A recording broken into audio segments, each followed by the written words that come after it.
Assalamualaikum dan selamat sejahtera kepada rakan-rakan dan juga Dr. Ramzi bin Zakaria. Nama saya Siti Zaratul Azura binti Abdullah. Nombor matrik 284120. Saya akan buat pembentangan mengenai tajuk yang telah saya pilih, tugasan individu iaitu latar belakang dan ketertinggian perlembagaan persekutuan.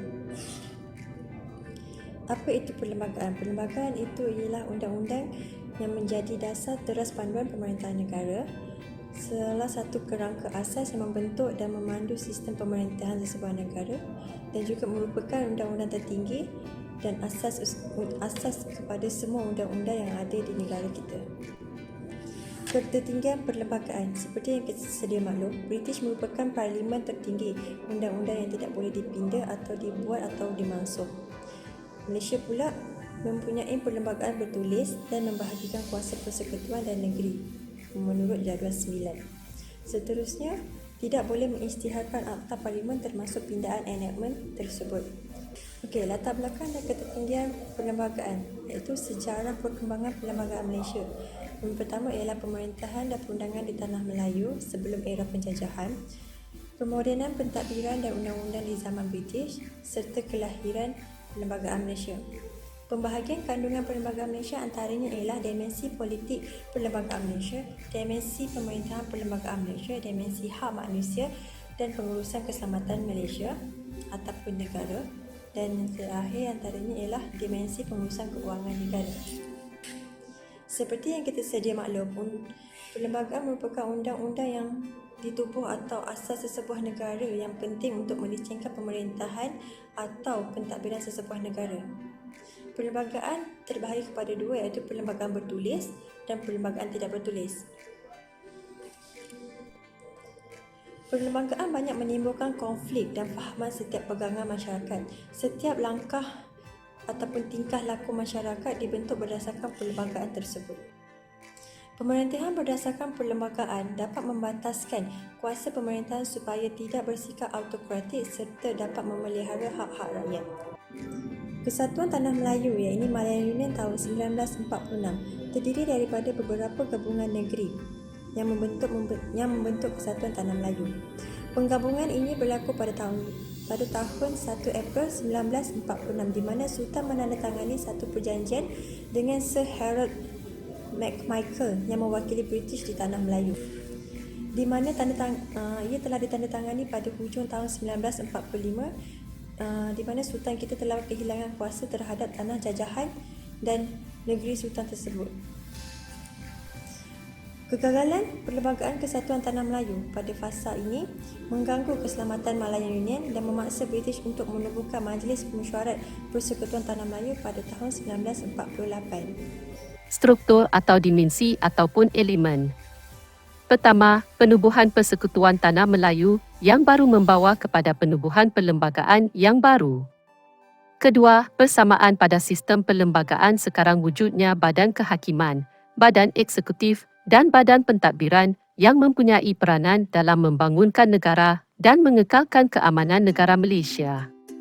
Ketiga, perlembagaan baru ini mempunyai 3 jenis peruntukan perlembagaan, iaitu peruntukan-peruntukan yang kekal yang berjalan kuasaannya, peruntukan-peruntukan kekal yang tidak pernah berjalan kuat kuasanya, dan akhir sekali peruntukan sementara yang berjalan kuat kuasanya. Pelaksanaan di Malaysia iaitu Persekutuan Tanah Melayu 1948. Pada Februari tahun 1948, secara rasminya Persekutuan Tanah Melayu telah dibentuk setelah Perjanjiannya berjaya ditemeterai pada 21 Januari pada tahun yang sama, di mana hasil rundingan antara pihak British dengan Raja-Raja Melayu serta UMNO. Pembentukan Perlembagaan Persekutuan Tanah Melayu ini dilihat akibat berpunca daripada kegagalan perlembagaan terdahulu iaitu Malayan Union yang gagal membawa kepada kesepaduan di Tanah Melayu.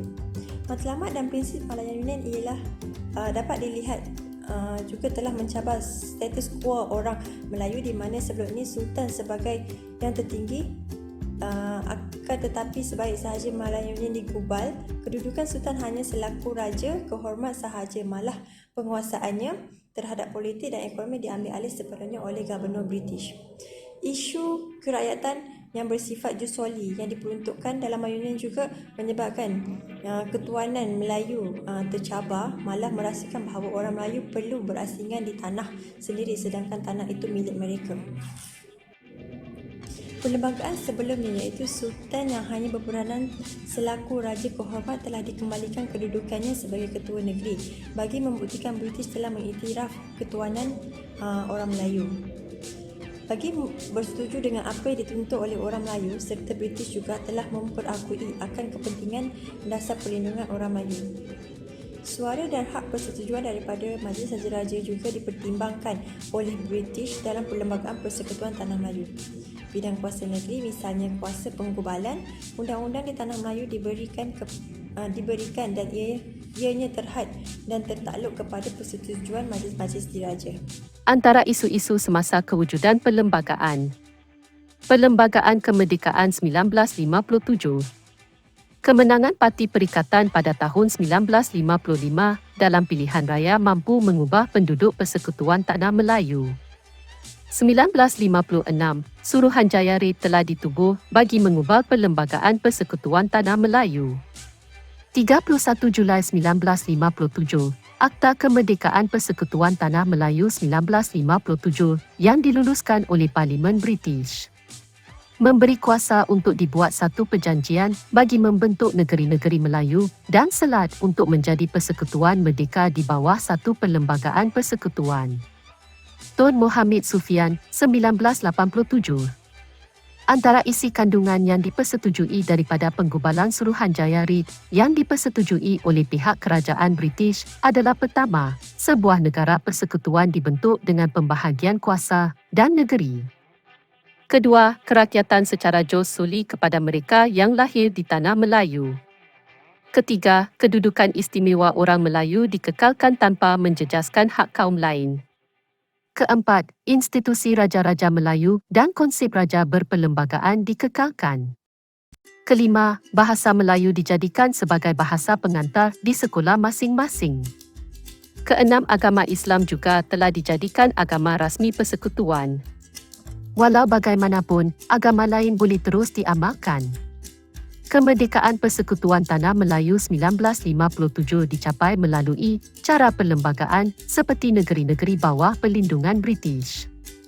Perlembagaan Persekutuan Tanah Melayu digubal secara Konvensyen Perlembagaan Constitutional Convention atau berasaskan amalan-amalan konvensyen yang diwarisi daripada kerajaan-kerajaan negeri Melayu. Kekuatan dan kelemahan perlembagaan.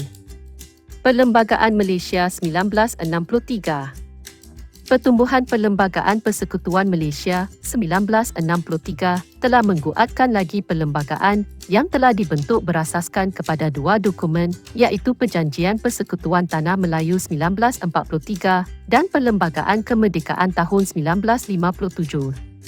Pembentukan Perlembagaan Persekutuan Malaysia 1963 juga membolehkan perkongsian faedah ekonomi antara negeri-negeri yang terlibat bagi membolehkan kemajuan dapat dikecapi secara bersama. Indonesia mula melancarkan dasar berseteru menentang kewujudan Malaysia, tamat setelah pemerintahan berpindah kepada Jeneral Suharto kerana kesukaran semakin terasa disebabkan ketiadaan hubungan antara kedua-dua negara ini. Maka pada bulan Mei 1964 perhubungan diplomatik secara konsul dibuat. Hubungan antara kerajaan persekutuan dengan Singapura bertambah buruk dari sehari ke sehari. Singapura telah menarik diri dari Persekutuan Malaysia dan menjadi sebuah negara yang berdaulat dan merdeka. Filipina turut membantah pertubuhan Malaysia kerana tuntutannya ke atas Sabah belum selesai dan tidak dihiraukan oleh pihak British. Filipina mula memutuskan hubungan diplomatik dengan Malaysia dan enggan mengiktiraf Malaysia sebagai sebuah negara yang berdaulat. Malaysia mengembangkan dan menyuburkan pertumbuhan demokrasi dan membangunkan serta membuka negeri dengan menggunakan kekayaan negeri dan isi buminya. Salah satu kelemahan yang sering disuarakan berhubung dengan masalah hak-hak asasi di Malaysia ialah betapa perlembagaan kita tidak cukup lengkap. Meskipun perlembagaan bertulis yang mengkanunkan peruntukan-peruntukan hak asasi itu penting, tetapi yang lebih kritikal dalam menjamin perlindungan dan pelaksanaan hak-hak asasi ialah sikap dan komitmen pihak berkuasa. Untuk bahagian analisis, kita lihat daripada segi perbandingan antara perlembagaan tradisional dan juga perlembagaan moden. Jelaskan ciri tradisional perlembagaan persekutuan. Kesultanan atau pemerintahan beraja, Sultan pemerintah berdaulat. Setelah merdeka, pemerintahan beraja diteruskan disesuaikan dengan konsep raja berperlembagaan. Kuasa yang di-Pertuan Agong diperuntukkan oleh perlembagaan sebagai pemerintah tertinggi negara. Di peringkat negeri, raja merupakan ketua negeri. Agama Islam, British tidak berhak menasihati sultan. Selepas merdeka, agama Islam diletakkan di bawah kuasa Raja Negeri, sementara wilayah persekutuan di bawah kuasa yang di-Pertuan Agong. Bahasa Melayu.